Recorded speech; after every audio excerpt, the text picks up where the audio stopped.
जय हिंद एवरीवन, स्वागत है आपका वी नेशन ट्रिपल वन के एक नए एपिसोड में जहां आपके लिए लेकर आते हैं इंडियन डिफेंस की प्रमुख अपडेट्स को। और इस वीडियो की हम शुरुआत करने वाले हैं एक ऐसी रिपोर्ट से जो कि अब भारत के एमआरएफए प्रोग्राम के लिए शुभ संकेत लेकर नहीं आई है। एक तरफ जहां पूरे देश को ये उम्मीद थी कि एमआरएफए के अंतर्गत हमें कुछ बड़े डिसीजन आते दिखाई पड़ेंगे, क्योंकि हाल ही में कुछ इंडिकेशन ऐसे मिले थे जहां पर गवर्नमेंट ऑफ इंडिया की तरफ से ऐसा बताया जा रहा था कि इसमें कुछ बड़े डिसीजन आ सकते हैं। लेकिन एक यहाँ पर चौंकाने वाला वाकया सामने आया है। एक तरफ जहां हम लोग ये मान के चल रहे थे कि जो प्रमुख अब कंपटीशन बचा है वो F-15EX, राफेल और टाइफून के बीच में ही बचा है और इनमें से ही किसी एक को विनर घोषित किया जाएगा। लेकिन all of a sudden Eurofighter consortium के चीफ एग्जीक्यूटिव ने कुछ ऐसा बॉम्ब ड्रॉप किया है जिसके बाद से एमआरएफए की उम्मीद कहीं ना कहीं ये अनुमान है कि धूमिल पड़ती नजर आ रही है। आखिरकार ऐसा क्या हो गया है? दरअसल चीफ एग्जीक्यूटिव जो है उन्होंने ये कह दिया है स्पष्ट शब्दों में कि अब उन्हें भारत के multi role fighter aircraft programme यानी एमआरएफए में कोई सिग्निफिकेंट डेवलपमेंट नहीं देख रहा है। और ना ही उन्होंने ये कहा कि अब यहाँ पर उन्हें उम्मीद है कि भारत की तरफ से ऐसा कुछ यहाँ पर डिसीजन लिया जाएगा। दरअसल उन्होंने इंडिकेशन देने की कोशिश करी कि कोई ऐसा सिग्निफिकेंट अपडेट आएगा एमआरएफए में, अब ये हाईली अनसर्टेन है। और इसके चलते अब यूरोफाइटर कंसोर्टियम अपना ध्यान जो है वो इंडियन एयरफोर्स के इस टेंडर से हटा करके जो दूसरी मार्केट है वहां पर केंद्रित करने वाला है। थर्सडे जून 26, 2025 ये स्टेटमेंट आती है और उसके बाद से हड़कंप मच जाता है कि क्या अब एमआरएफए का भविष्य धूमिल होता जा रहा है, क्योंकि यूरोफाइटर कंसोर्टियम कोई हल्के फुल्की यहाँ पर कंटेंडर नहीं थी, बल्कि उन्होंने MMRCA-1 में भी राफेल को लगभग हरा दिया था और माइनर मार्जिन से ही राफेल वहां पर जीता था। और इस बार भी पूरी उम्मीद थी कि यूरोफाइटर ट्रैंच 5 बाकायदा न सिर्फ राफेल F4 को कंपटीशन देगा, बल्कि इस बार उनको यह पूरा भरोसा था कि वो राफेल को हरा सकते हैं। लेकिन ऐसे में यूरोफाइटर कंसोर्टियम की तरफ से यह बयान दिया जाना अब काफी संशय की जो स्थिति है वो पैदा कर रहा है। यूरोफाइटर कंसोर्टियम ने स्पष्ट कर दिया है कि भारत के अलावा अब वो अपना जो प्राइमरी फोकस है वो ऑस्ट्रिया, ग्रीस, पोलैंड, पुर्तगाल, सऊदी अरेबिया और टर्की जैसे देशों पर केंद्रित करने वाले हैं, जहां पर उन्हें ऐसा लगता है कि यूरोफाइटर टाइफून की जो डिमांड है उसकी संभावनाएं बची हुई हैं। अब एमआरएफए के अंतर्गत भारत को यूं तो 114 फाइटर्स की खरीद करनी थी और इसके लिए बाकायदा आरएफआई को 2019 में ही इशू कर दिया था, लेकिन अभी तक रिक्वेस्ट फॉर प्रपोजल इसमें नहीं दिया गया है। और अब अगर हम प्रैक्टिकली देखें तो एमआरएफए या MMRCA 2.0 आप कह सकते हैं, इसका सेंस भी नहीं है। क्योंकि अगर मान लीजिए 2025 में भी, अब क्योंकि जून आ गया है या जून बीत रहा है और जुलाई आने वाली है, अगर अब भी आरएफआई दे दी जाती है तो 2027 के पहले डील फाइनलाइज होगी बहुत मुश्किल लगता है। और अगर 2027 में भी फाइनलाइज होती है तो 2032 से 33 के पहले एयरक्राफ्ट मिलने शुरू नहीं होंगे। और गौर करिएगा, यहाँ पर बात हो रही है 4.5 जनरेशन की, यहाँ किसी 5th जन फाइटर की बात नहीं हो रही है।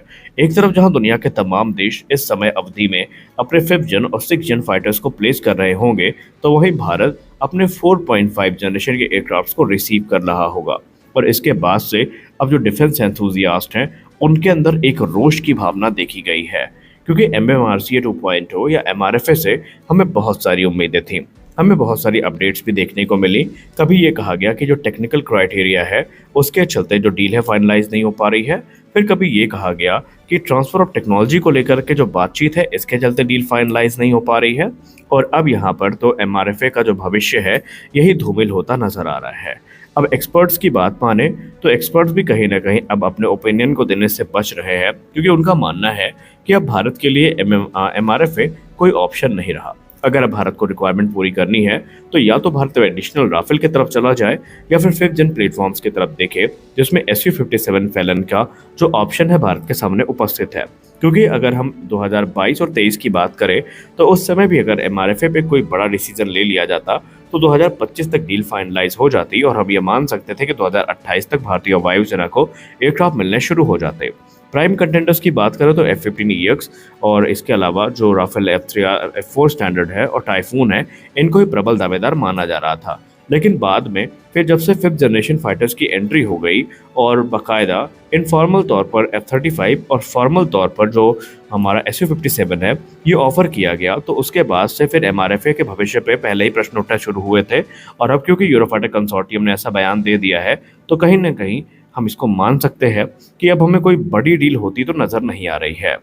अगर हम भारतीय वायुसेना के पूर्व अधिकारियों की बात करें तो काफी हद तक वो भी इस बात का समर्थन करते नजर आए हैं कि अब फोर्थ जनरेशन फाइटर का समय गया और हमें उस पर हैवी इन्वेस्टमेंट करने की जरूरत नहीं है। और अब हमें देखना है कि हमारी करंट थ्रेट क्या है और हमें उनको कैसे टैकल करना है।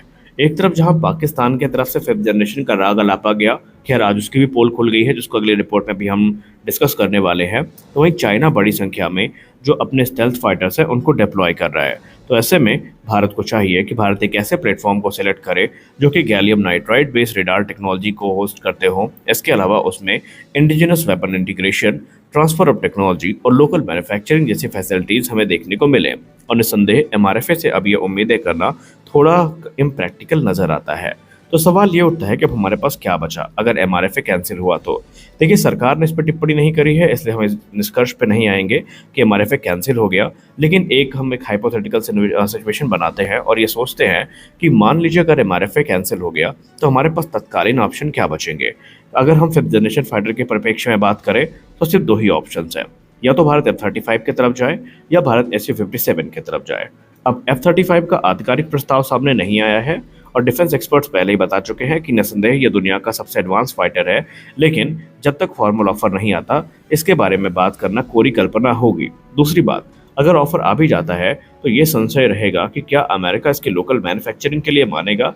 मान लीजिए अगर भारत लोकल मैन्युफैक्चरिंग ना भी करना चाहे तो क्या भारत को इतनी स्वतंत्रता होगी कि भारत अपने इंडिजिनस वेपन सिस्टम को इक्विप कर सके, इंडिजिनस रेडार टेक्नोलॉजी इक्विप कर सके। ये कभी नहीं होने वाला क्योंकि अमेरिका इसके लिए भारत को अलाउ नहीं करेगा।